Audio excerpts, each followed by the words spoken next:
Hi readers, welcome back to Reading with Kristy. I hope you're doing well. Today, I have a story for you about embracing new experiences instead of shying away from them. The book, A House for Hermit Crab, follows a hermit crab as he tries to find a new home for himself. Now, we have to read to find out what happens, so get comfortable and join me for this read aloud of A House for Hermit Crab.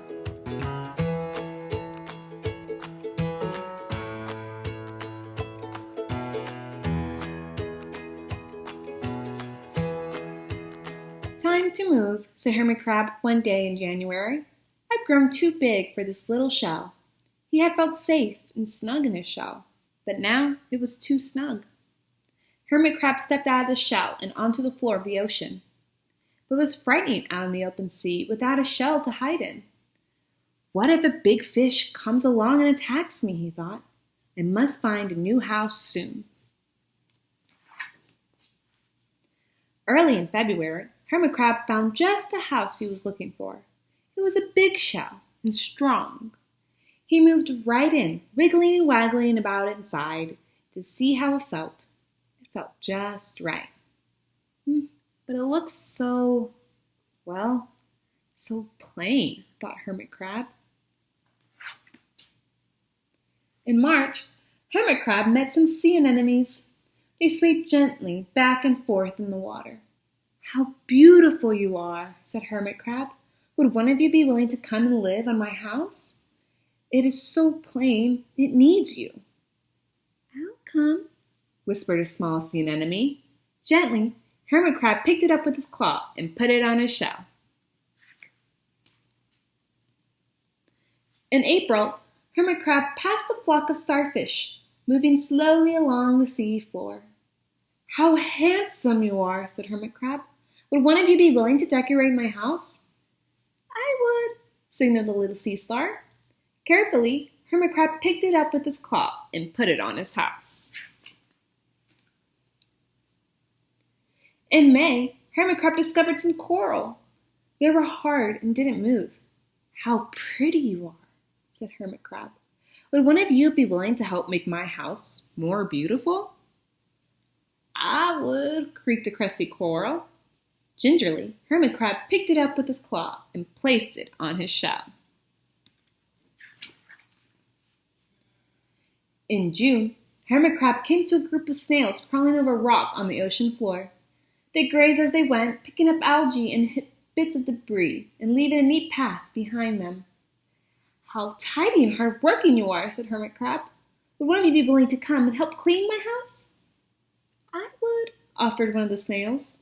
Happily, Hermit Crab picked it up with his claw and placed it on his shell.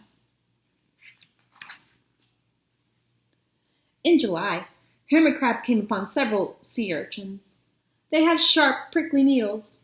How fierce you look, said Hermit Crab. Would one of you be willing to protect my house? I would, answered a spiky sea urchin. Gracefully, Hermit Crab picked it up with his claw and placed it near his shell. In August, Hermit Crab and his friends wandered into a forest of seaweed. It's so dark here, thought Hermit Crab.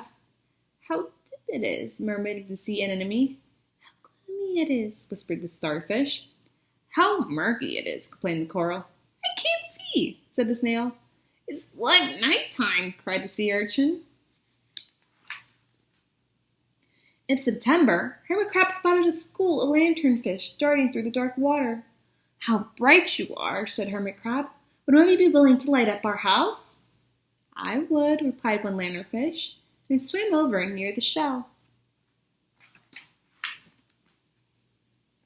In October, Hermit Crab approached a pile of smooth pebbles. How sturdy you are, said Hermit Crab.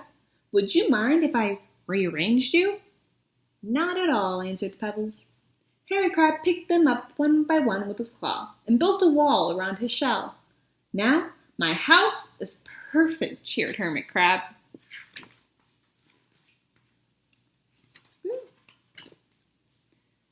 But in November, Hermit Crab felt that his shell seemed a bit too small.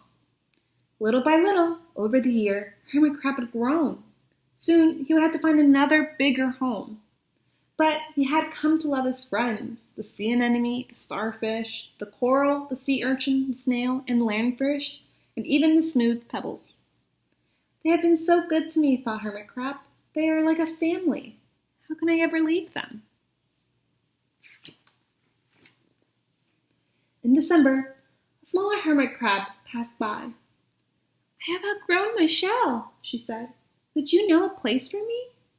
I have outgrown my house too, answered Hermit Crab. I must move on.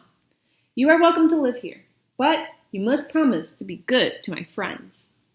I promise, said the little crab. The following January, Hermit Crab stepped out and the little crab moved in. Couldn't stay in that little shell forever, said Hermit Crab as he waved goodbye.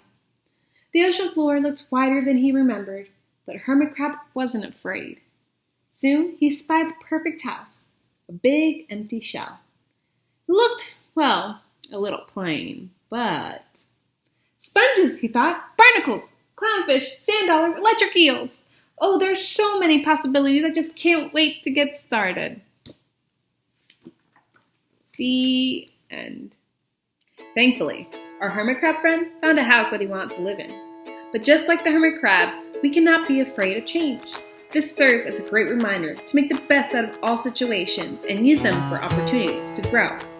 I hope you enjoyed that read aloud, and I can't wait to see you next time for our next read aloud on Reading with Kristy. See you later.